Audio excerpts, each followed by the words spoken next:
We are here this morning to essentially talk to you about the 2018 budget that was actually approved by Parliament a few weeks ago, essentially to highlight what are the key features of the budget.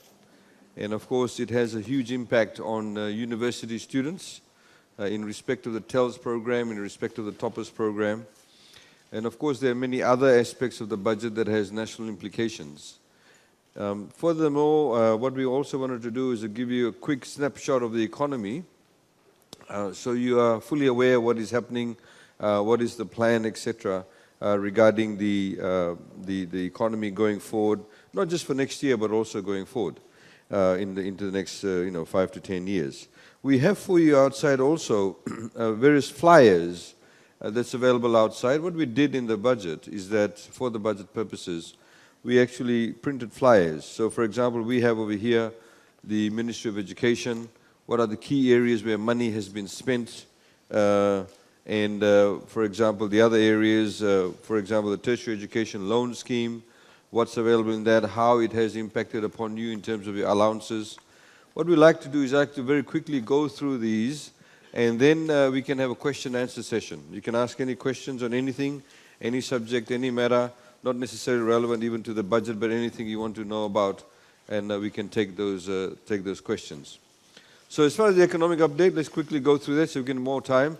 You can see that the economy has been growing for the past 8 years, from 2010 all the way through up to 2017 now. And we're projecting a growth rate going forward of 3.8%, 3.3%, 3%, sorry, and 2.9% in 2019.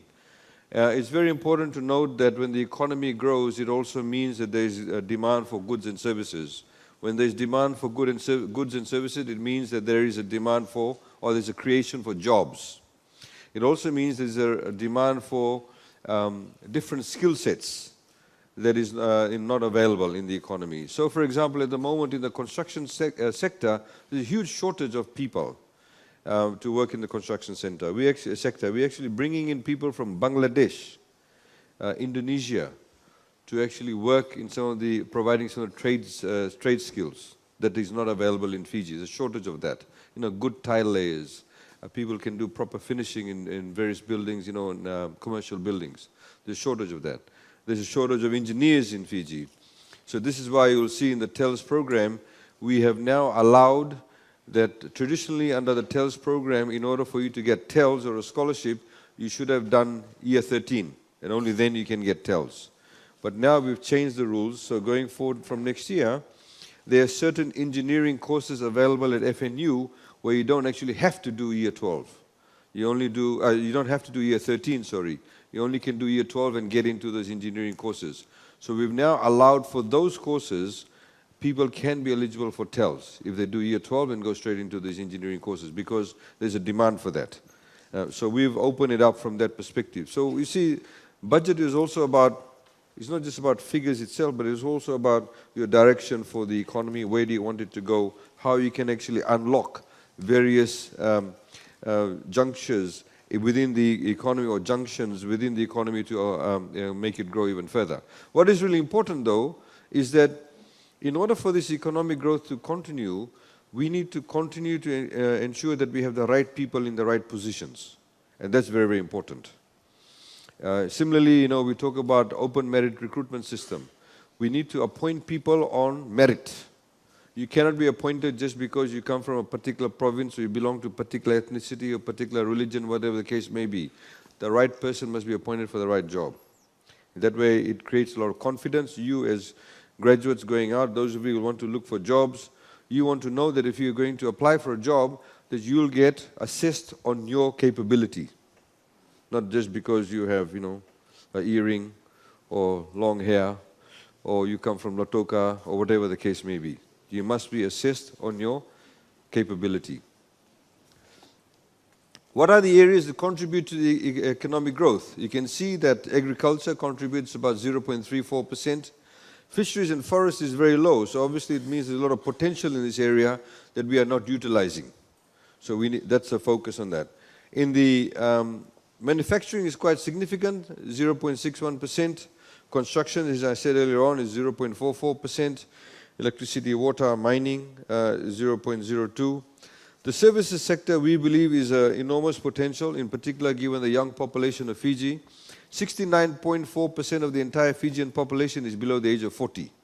So all of you are those of you who are below the age of 40 are in the majority.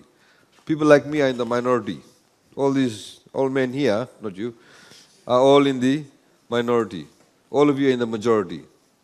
So the services sector is enormous growth because there is something like 500,000 smartphones in Fiji. There are more SIM cards in operation in Fiji than the actual number of people. I know some of you carry 2 SIM cards. Some of you carry 3 SIM cards. This is why we have a lot of more SIM cards than actual people. Now, so we think that, for example, areas like call centers, BPOs, back-end processing, business processing is a very, very important areas where there is growth. I was just talking to a gentleman from Australia. They've set up a back-end processing in downtown Suva. They've something like, at the moment, 120 jobs. They work 24-hour shifts. You know, they do 3 shifts, 24/7. A lot of potential for that. And in fact, in 3 weeks' time, we are holding a workshop for about half an hour, half a day, to get all the different stakeholders together, including Fintel, TFL, etc., because we need to ensure that the back end, the backbone of it is very stable. The other interesting thing was that one of the things we discovered was when a call center set up place, and I asked them, I said, why are you setting up in Fiji? They're actually from South Africa. They said, well, there are 3 things they apparently like about Fiji. Firstly, our time zone, because we're in the 180-degree meridian, exactly 12 hours behind Greenwich Mean Time. So our time zone actually suits them better. Secondly, is that we have, of course, a young population, English-speaking population. And interestingly, what they said is that apparently our accents are neutral. So if a Fijian speaks in English to somebody in USA or UK or Australia, those people are able to understand us a lot easier than if an Indian were to speak to them or a Filipino were to speak to them. When they go and set up call centers in India and Philippines, they spend literally millions of dollars to train these people to change their accents, because their accents are so thick. Well, apparently our accents aren't thick. I did not know that.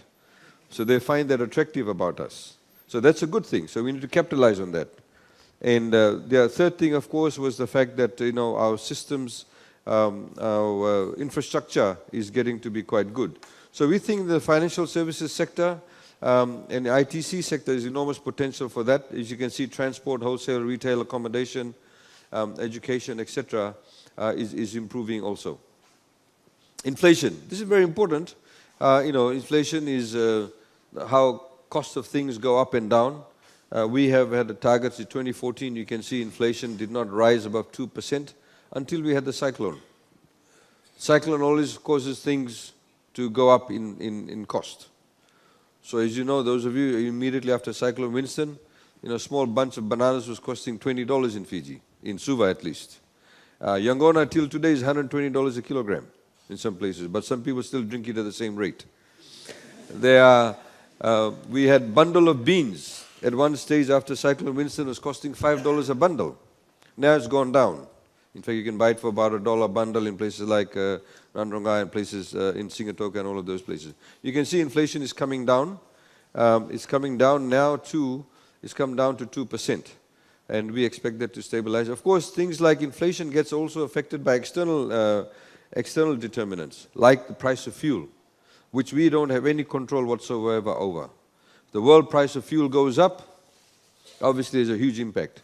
We import $1 billion worth of fuel every year into Fiji to run your buses, to run your cars, to run generators. All sorts of things are needed. Fuel is needed for all sorts of things. This is why we talk about, the Honorable Prime Minister keeps on talking about renewable energy. So when you have more renewable energy, our need to import fossil fuel is reduced. But of course, as you can see, we reduce duty on things like hybrid vehicles. This is why you have so many vehicles now. And the idea is to get more sort of secondary hybrid vehicles that are less dependent on fossil fuels. But that's the story about inflation. Foreign reserves. A lot of people don't know about foreign reserves and don't understand about foreign reserves. Foreign reserves, as you know, that nearly everything that we have in Fiji. This gentleman here, he's got this mobile phone, he's got the specs, the frame. This shirt may be sewn in Fiji, but the fabric comes from overseas. The shoes he's wearing, even if it's made in Fiji, the leather or the sole or the rubber would come from overseas. We don't make it. The belt he's wearing, nearly everything we have comes from overseas. When we buy these things from overseas, they obviously don't sell it to us in Fijian dollars. If it's coming from USA, it's in US dollars. If it's from Japan, it's Japanese yen, Australian dollars, euros.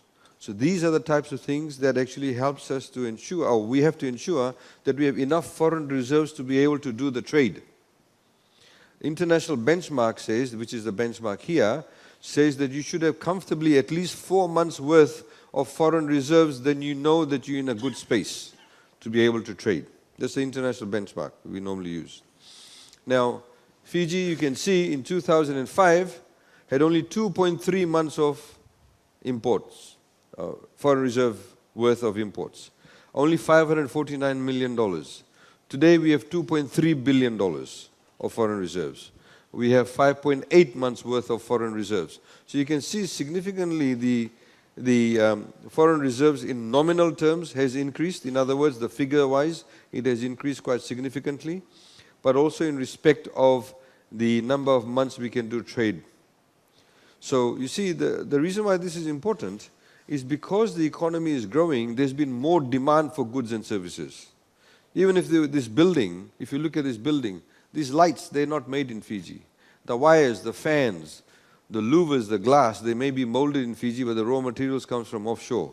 The louver frames, those switchboards, some of them are assembled in Fiji, but the raw material comes from overseas. So the economy is growing, so there's been more demand. So despite the demand, we still have 5.8 months worth of foreign reserves, which is a good space to be in. This generally, ladies and gentlemen, if this is very low, like that, internationally some people will say, oh, the country is going bankrupt if you have low foreign reserves.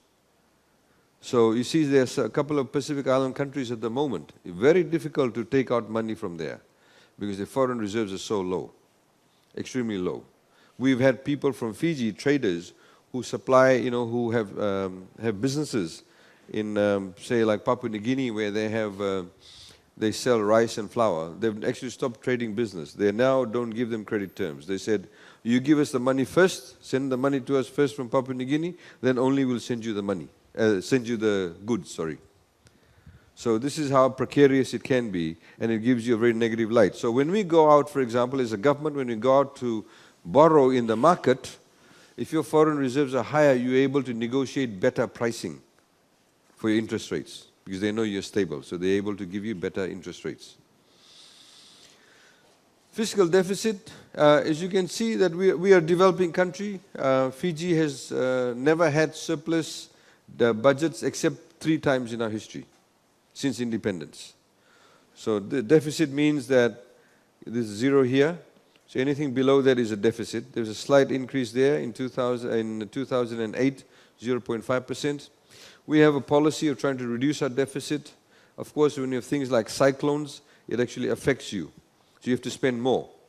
This is why we don't like cyclones. It kills people, it damages property, it damages roads, bridges, jetties, water pipes, sewage systems. Electricity poles go down. When Cyclone Winston took place, 6,000 kilometers of electrical cables came down. So we have to take the money, borrow the money, whatever the case may be, any savings we have, to make sure that people get electricity. The water pipes that get washed away, we have to make sure that the water pipes are built because you will want water. Everybody wants water and electricity very, very quickly. People want the roads to open up really quickly. So this is why cyclones aren't good for the economy. So you can see that the deficit actually went up significantly, and this is why we have this position here. This year, what we've also seen, this 4.5% over here, some of the funding that we had for the 2016-2017 for the rebuild of the schools, it has fallen into this coming budget year because not all the schools have been built within that time period. You'd be surprised that nearly over 95% of all the schools that we are rebuilding or building altogether did not even have an architectural plan, did not even have an engineering plan. They were just built. So now all the schools that are being rebuilt actually have an architectural plan, they actually have an engineering plan. So God forbid next time it gets blown away or part of it gets blown away, we have the blueprints for it. So people know exactly what joint, how was the joint put in, what bolts were used, etc. So the rebuild has been slightly slower, but it's been done a lot better to ensure that we don't get those types of damages again. A lot of people talk about this as being, issues regarding debt. I want to talk to you about that later because a lot of people talking about debt, a lot of sections in the media talking about debt without actually understanding what debt is all about. Next one, please. Now, on the flip side, of course, is how much money government is making. Revenue, government revenue. You can see government revenue in 2004 was $1.1 billion. Today, government revenue is $3.8 billion. So we are collecting more revenue. We obviously collect more revenue when the economy grows. A lot of you, when you have more money in your pocket, you're going to eat Chicken Express, you're going to eat McDonald's, or you're going to buy a pair of sunglasses, whatever it is, you pay VAT on it. You pay, if you go and eat at a fancy restaurant, you'll pay the ECAL now, Environment Climate Adaptation Levy. When the tourists come to Fiji, they pay ECAL, they pay service turnover tax. Last year, we collected in excess of $70 million from the environmental levy, which is now going to be called ECAL. Now, that money obviously is used by us in terms of, firstly, it's our revenue. Then we use that to spend, to build things. Your university this year has been given the largest budget allocation ever in terms of your operational budget. You've been given $56 million for your operationals. That's apart from your capital. So if we are going to give you money to build a new building, that's separate to the $56 million. It's the largest ever. I know that for example, internet services aren't good. We've said specifically the money needs to go towards ARNet in respect of you, all of the students coming on the university campuses to be able to get Wi-Fi, because we want you to have that high quality of education for you to be able to do your research, etc. So this is one of the reasons why we allocated the funding. We've also increased the funding to your university also for operational costs to pay, improve the salaries of your university lecturers and tutors, so you get better quality university lecturers. Some of your university lecturers weren't being paid the right amount of money in comparison, say, to USP. So those are the kind of things that we need to do to ensure that FNU's, credibility as an institution is actually greatly enhanced.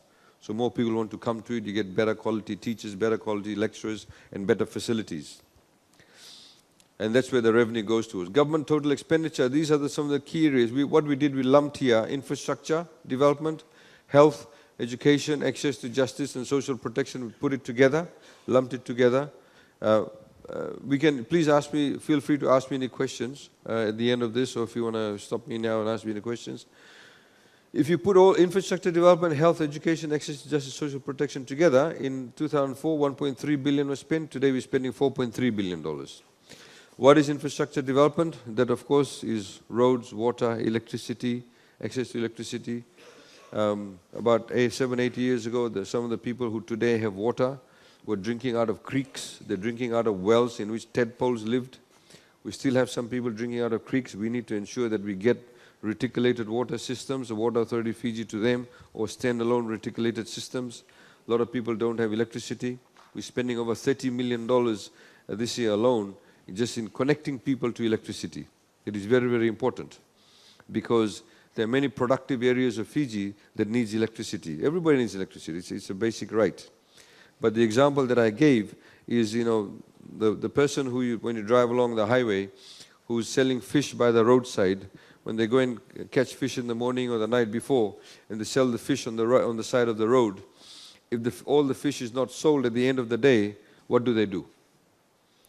They either have to eat it themselves, or they try and sell it at half the price or 1/10 of the price, or if nobody buys it and they don't feel like eating it, the fish rots. The moment you connect them to electricity, they don't reduce their price. They put it in the freezer or the cooler. They put it out the next day, throw some water on it. You drive past, they say fresh fish for sale. But they get a good price for it. So suddenly you have increased their income level. You've increased their income economic potential. The same way with farmers.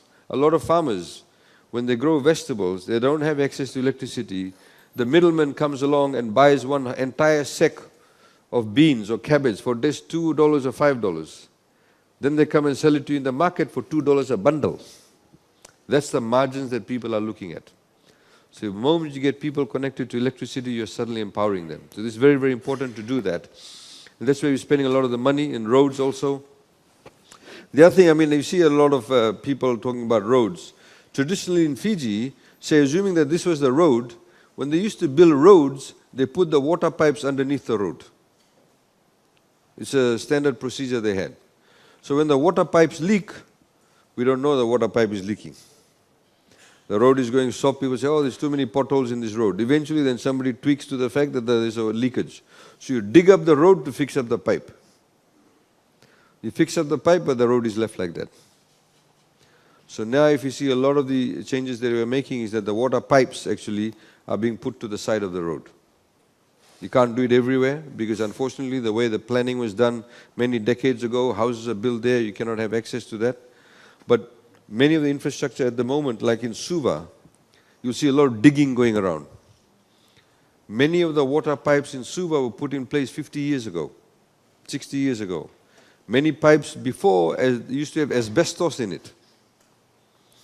You had electrical cables. FEA laid cables from Kinoya all the way to Suva, to the Suva City Central area. You see a lot of places being dug up. Those pipes are now 50 years old. You have to replace them. So unfortunately, previously, many of the governments did not have what they call a maintenance program. When you build any asset, you must set aside some money every year to ensure that you look after the asset. You must also have an asset replacement program. Because everything, this fan cannot go on for the next 10, 20 years. You've got to have a program where your university will set aside money saying, okay, we have these fans, we must know that in 2 years' time these fans need to be replaced. So in 2 years' time you take out the fan, you put in the new fan. So government assets have not been managed that way. That's what we're trying to do, inculcate that program within government itself. If you, those of you who come from Nandi or who may live around Nandi or have been to Nandi recently, you see the 4-lane road. One of the things that you'll notice when you come out of Nandi Airport or that 4-laning of the road, going up to Votulevu, roundabout, Namaka, etc., you'll see that there's no overhead cables. All the overhead cables have been put on the side of the road, electrical cables. So next time when there's a cyclone, there's nothing to blow down. Everything is underneath the ground. That's what you call building resilience in your infrastructure. And of course, when we did this road program, the option was we spend $25 million now or $20 million now and put the electrical cables underneath, or to save $20 million, we can put the electrical cables on top. So we made the decision to put it underground. So even though we may be spending $25 million today, now, we're actually saving money for the future. That 4-lane road that we built, when you get into, into the public arena, if some of you may become politicians, of course some of you will work, you may have your own businesses, you don't actually have to build the 4-lane road. We've already built it for you.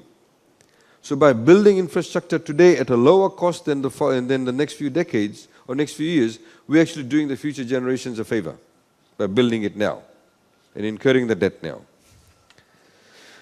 Health, of course, as you know, that one of the main issues with health has been the availability of specialists, doctors. We don't have enough doctors graduating, given the demand that we have. Even if you put all the universities together, University of Fiji and Fiji School of Medicine and FNU, still not enough doctors. We also don't have enough specialists in Fiji. Now, as I said, I think earlier on when I came here for the budget consultations, you cannot expect somebody who's just finished an MBBS to be a heart surgeon. They can't come and cut you open, play around with your heart just because they've done MBBS. They have to take about 10, 15 years of specialization. They need to go overseas, they need to be given exposure. Only then they become specialists. So that is one of the problems we are facing. So we are actually now investing in hiring specialists from overseas whilst we are training our own people, own Fijian doctors. But we've also increased salaries for doctors, as you know, up to about 80% to encourage them to stay. We had many good doctors, many good Fijian doctors who train in Fiji, have done well, have not been recognized, but have gone overseas. So we need to ensure that the younger people actually stay within the country. Education, as I said, we're spending, this year's budget has $920 million, the highest ever for education. If you take out 170 for the rebuild, it's still relatively high. Approximately about $800 million for the education sector. That includes your toppers, your TELS. It also includes your allowances, the new allowances that we've increased for the TELS program. And also includes the teachers' salaries. The teachers' salaries have gone up significantly high. For example, head teachers, principals, their salaries have gone up by about 40%, some cases 54%, depending on the school at which they are teaching. So now it's based on, so if I'm a principal in a school that has 1,000 students and maybe has 50, 60 teachers, my salary will be higher than a principal who may be teaching in a school or be the principal of a school where there's only 200 students. Because obviously the level of responsibility is a lot higher than in a bigger school. A lot more people to look after, a lot more students to look after. So your pay will be based on your level of responsibility and the onus that is placed on you. Access to justice, legal aid. We now have legal aid officers in every single town and city in Fiji, including also in places like, going to places like Taveuni, Rotuma, Kandavu, Ovalau. There are many other places we're looking at setting up legal aid officers too, Nambuwalu, etc. Because it's very, very important. We believe that every Fijian, even though they may be poor, has the right to legal representation. And I'm talking specifically about criminal representation, in criminal matters, family law matters, domestic violence matters, maintenance for children. We also do wills. A lot of people think that only the rich people should have wills. No, everybody should have a will. Legal aid actually helps you to draft your will, helps you to do your FNPF nominations, etc. It's very, very important to empower people. And so legal aid actually has been allocated. Constitutionally, we are mandated to do that. Under the Constitution, legal aid has a prominent place. It has an allocation of nearly about $5.5 million. Social protection, again, you're looking at things like social welfare payments. We've increased that significantly too. One of the key ones that we've done, of course, for the first time, we'll be giving specific allowances for disability allowances. We've never had people receiving any amount of social welfare payments for disability. We also have one thing, there are many Fijians who have never been in FNPF. They're 60, 70 years old. Many women who've never worked formally for anybody, they stay at home. So they never work for anybody, so they've never had FNPF. So they don't have pension. There are many people, farmers, villagers, who've never worked for anybody. They've been catching fish, doing subsistence farming. People have been even doing, say, sugarcane farmers, or people who are planting grog, dalo, jangona, etc. They've never had FNPF. So we started a program a few years ago where anybody over the age of 70 would receive a monthly pension of $30. We then slowly reduced the age to 68, 66, and in this budget, as we've said, the age has now gone down to 65 years, and they will receive $100 a month. So if you know of anybody, a lot of people don't know about this, if you know any people in your family or friends in your village, in your community, who actually are over the age of 65 and they've never received FNPF, they're entitled to $100 a month pension. We found, of course, there's some social changes too. A lot more younger people don't believe in looking after their parents. Some people don't do that anymore. You see the kids have gone off to the towns and cities. The parents are living on their own. They don't have access to any income because they don't have any pension scheme. So these are the people who are eligible for that. So those are the schemes that we've introduced, of course, for that. Next one, please. Expenditure mix. This is very important. You see, what this does is, it says to you that in 2004, the entire amount of money that the government had budgeted, out of that, 83% went into paying for the day-to-day expenses. And only 17% went into capital projects. So in other words, it's what you call operating expenditure versus capital expenditure. The higher the operating expenditure, the less you've got to show for the following year. So your university, for example, your operating expenditure is paying for your lecturers, paying for electricity, paying for water, the day-to-day running of the university. The capital expenditure is what they're going to build. So if they, for example, invest in your internet service in ARNet, if they're going to make this lecture theatre much nicer, air-conditioned, etc., that's capital expenditure. Or they may to put another lecture hall, that's your capital expenditure. So for any government, the moment you spend money in operating expenditure, that money the following year, you've got nothing to show for it, except for you paid for the salary. So I've come here, the vehicle that I've come in, the fuel is operating expenditure. The staff who've come here, their operating expenditure, their salary is part of the operating expenditure. But the capital expenditure is what we are building. So it's very important, we believe, to have this much higher. So you reduce this, increase this. Because for government's job is to make sure that we invest in assets. So if we build a health center, that health center will next year, the following year, the next 10 years, the health center will be there. But the salaries paid for the nurses is the operating expenditure.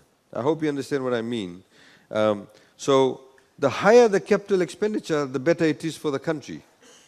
So our mix is this. We've reduced our operating expenditure.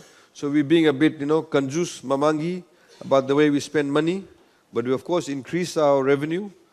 So we've reduced our operating expenditure, but we've increased our capital expenditure, which is a good place to be in, because if you are borrowing at times, you should only borrow to build. In the same way that example I used again last time when I was here, that if we all decide now to go and have a party at McDonald's and we don't have any money, so we go to ANZ, and we say, okay, can we borrow some money to have a party at McDonald's? They say, sure, no problem. They give us the money. We can all go to McDonald's, have the party. Next morning we wake up, the drinks are gone, the burgers are gone, everything's finished. But the debt is still there. And the debt, you may take us 3 years to pay the debt. But if we go to ANZ and say, look, we want to put up a new building, we put up the building, the debt will be there, the building will be there. After a while, the debt is gone, but the building is still there. So you got something to show for your debt. And as a result of incurring the debt, you've actually built something. That's the space you need to be in, and that's what we're doing. This is why such a high level of capital expenditure you've got. 41% of whatever we spend goes into building things. Only 59% goes into operating expenditure. Next, please.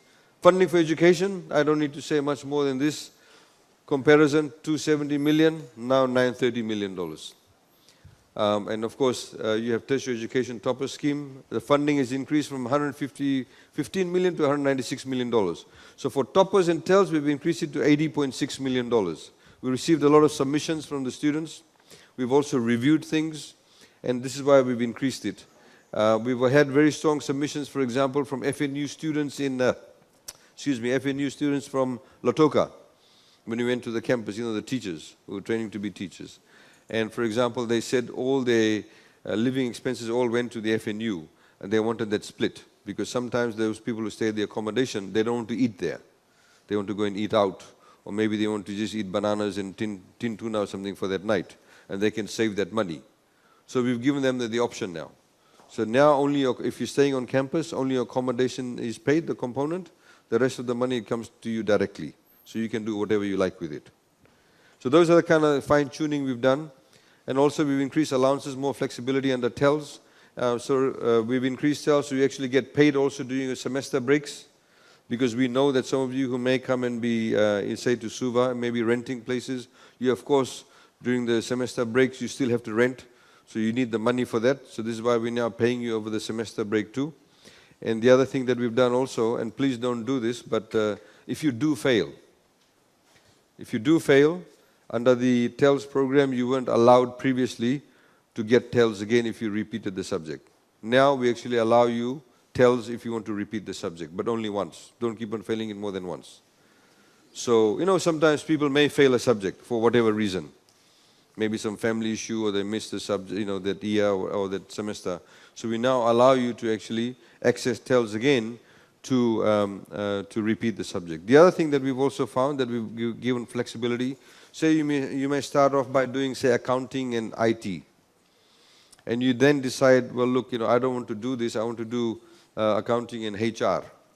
Or I've started doing education, I want to move along to something else. We actually allow you to change your courses now, but only once. So before, TELS did not allow you to do that. Because, sometimes we realize that people are young, they may come to university and discover, hey, I really don't want to do this. I want to do something else. This is my area of interest. So we've given you the flexibility to do that also.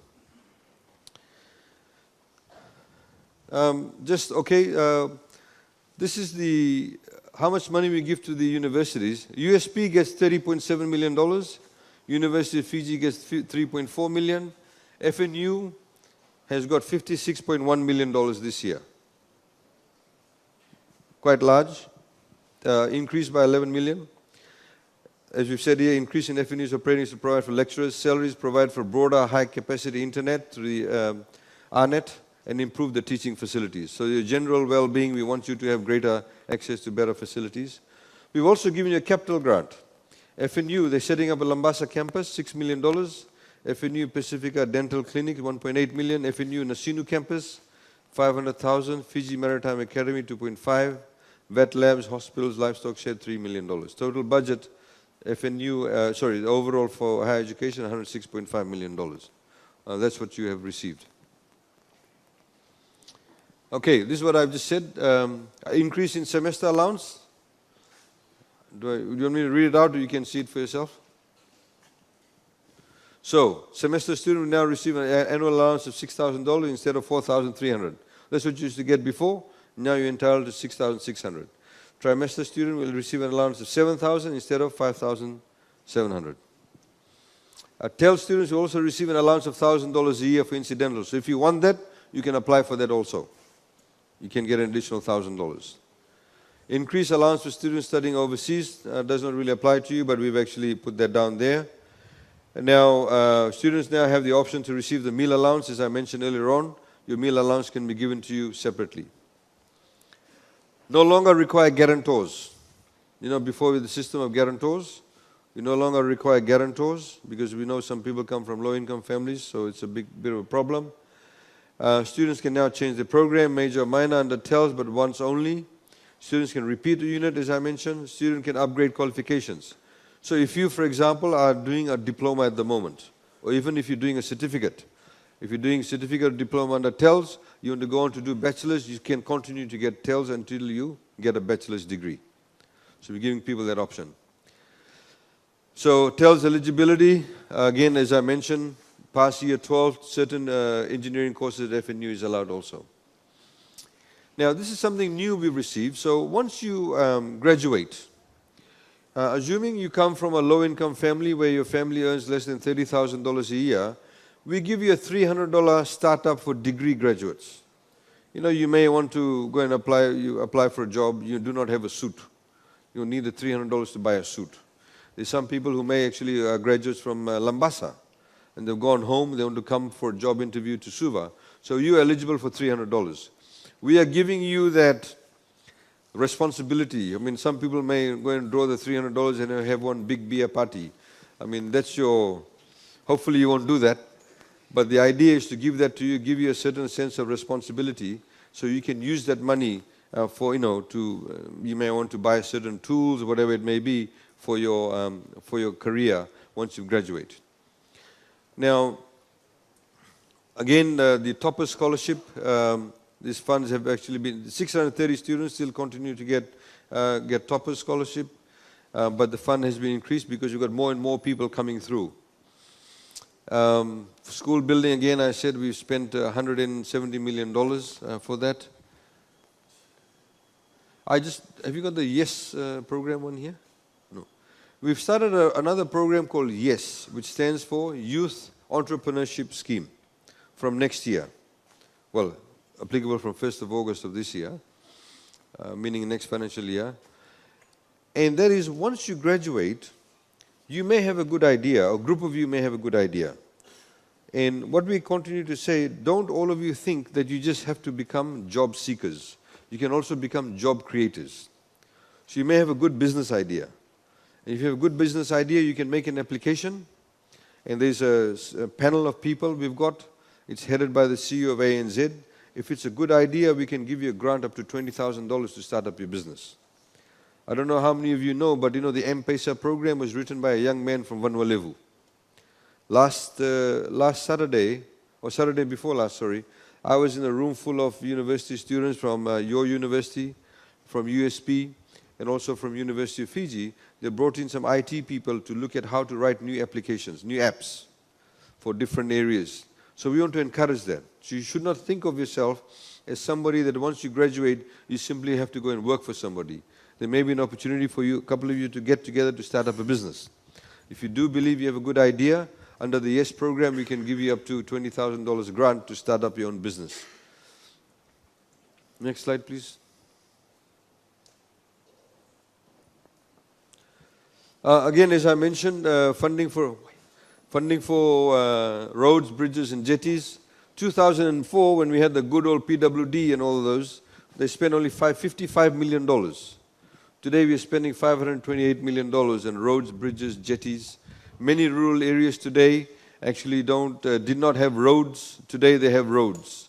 You'll see a huge program. I don't know how many of you, for example, if you live in Cunningham, we're doing things like putting footpaths, doing more street lighting. You know the example that I used about the fishermen. Now in certain areas where there is populations in the rural areas, where a lot of homes or villages, etc., we are putting street lights. So what we've seen, an increase in trade at night.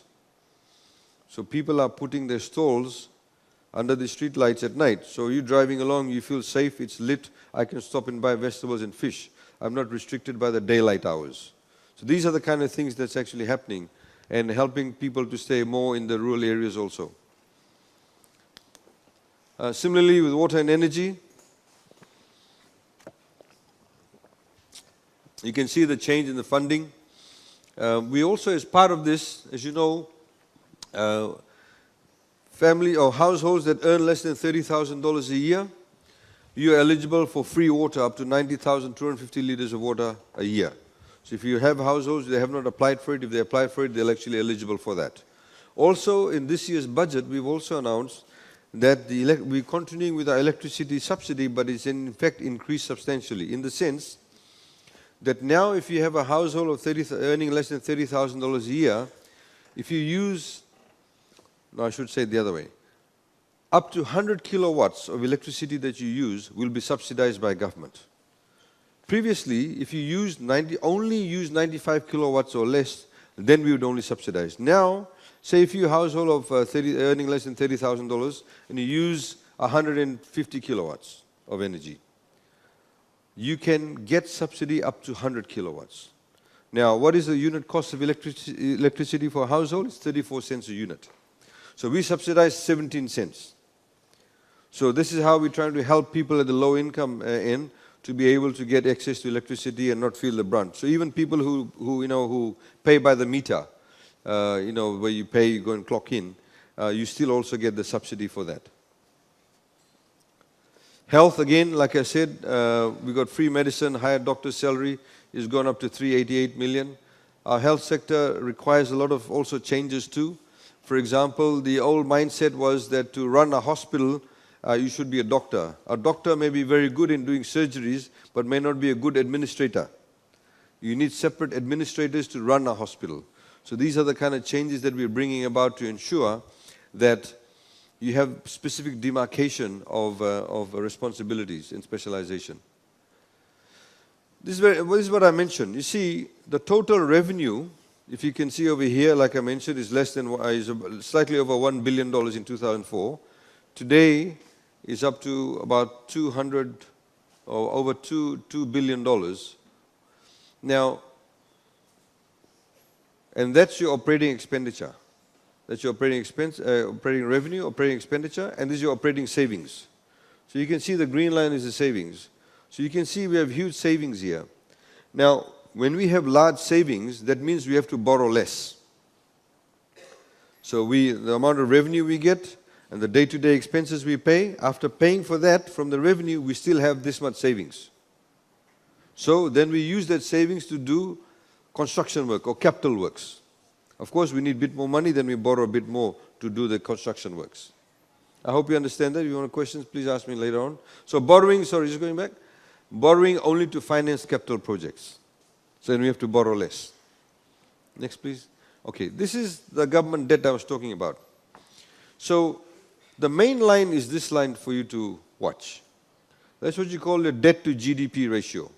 This is your nominal amount of debt. Now, you can see that debt, of course, in nominal terms, has increased. But as a percentage of your GDP, it actually has decreased. slightly gone up because of Winston, but it has continuously decreased. Now, so over here, for example, in 2006, sorry, so even though the debt value was $2.8 billion, as a percentage of your GDP is 53.3%. Over here, even though the debt is 5.2 billion, as a percent of your GDP, it's much lower than this, it's 47.5. I'll give you an example.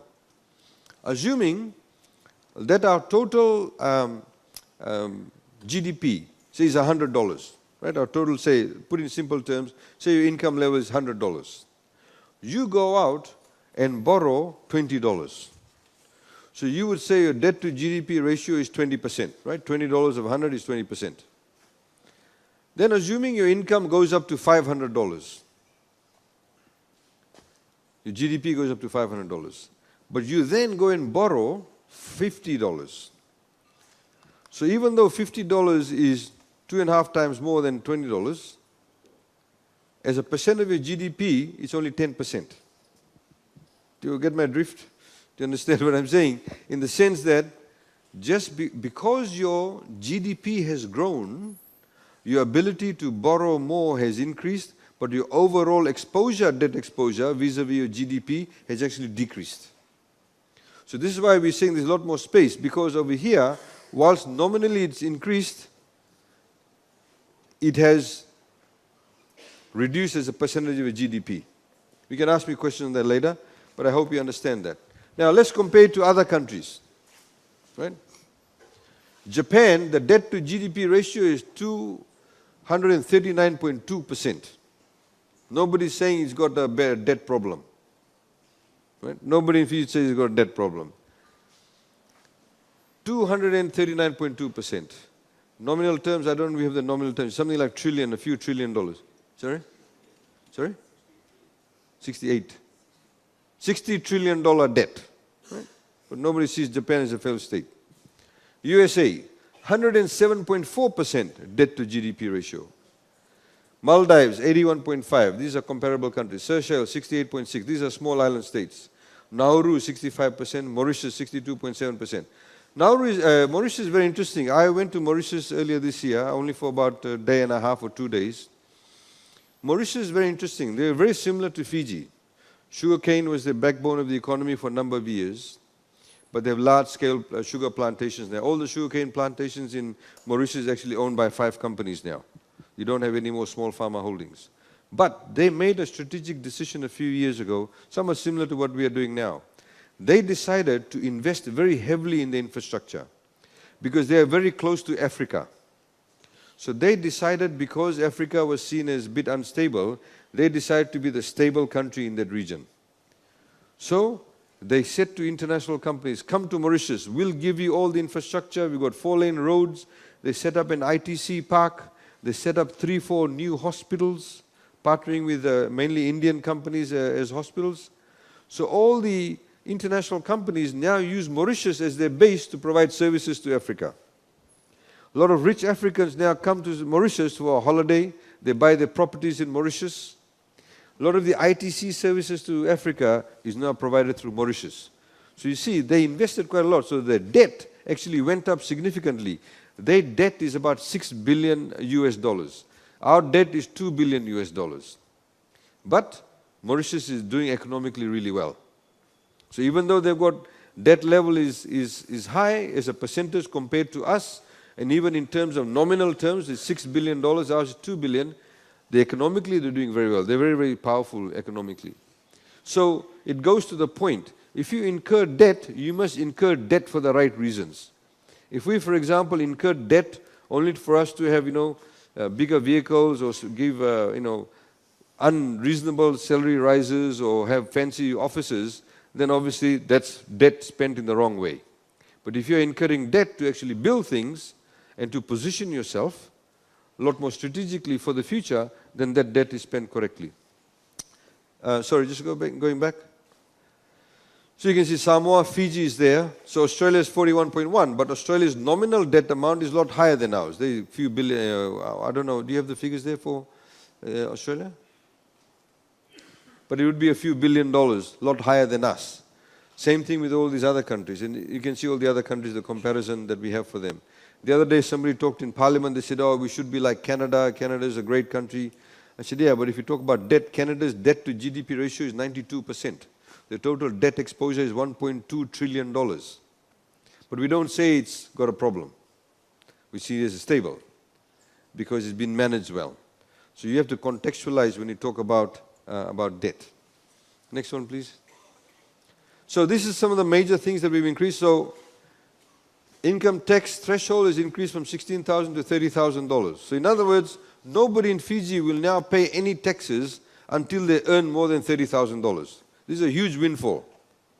Huge windfall. So some of you, when you start working, if you get a job and you start off at $20,000 a year, I know teachers will now start off at about $18,000 or close to $19,000 a year. They won't pay any taxes. Prior to this budget, they would have had to pay tax. Now they don't pay any taxes. Dividend tax for companies have been removed. If you work for somebody and they give you health insurance as part of your employment deal, they can claim that as a tax claim.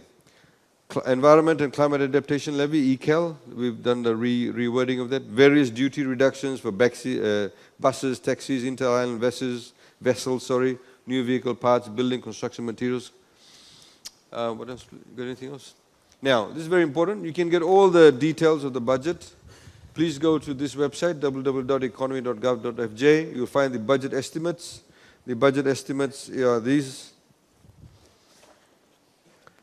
This sets out every single expenditure. So, for example, you want to look at Fiji Police Force. How do they spend their money? You'll see exactly. You see the summary page, the overall expenditure. Then you have by the headquarters, the CID department. Then you have the Southern Division, Northern Division. Every single expenditure is there, so you want to see that. You can have a look at that. The budget address, that's the budget address that we did in terms of delivering that. There's also supplements. We have a supplement here. This also gives you further information. This is a supplement to the budget, additional information. And then you have the budget flyers, which are these ones here that I talked to you about. You can get soft copies of that. And then the right of reply that we had on the budget. So that, in a nutshell, ladies and gentlemen, is the budget. I'd like to open it up now in terms of if you have any specific questions. Please don't feel shy to ask any questions, or if you have any comments on it, any queries. Nothing is too silly or too difficult to ask. Please feel free to do so. Thank you.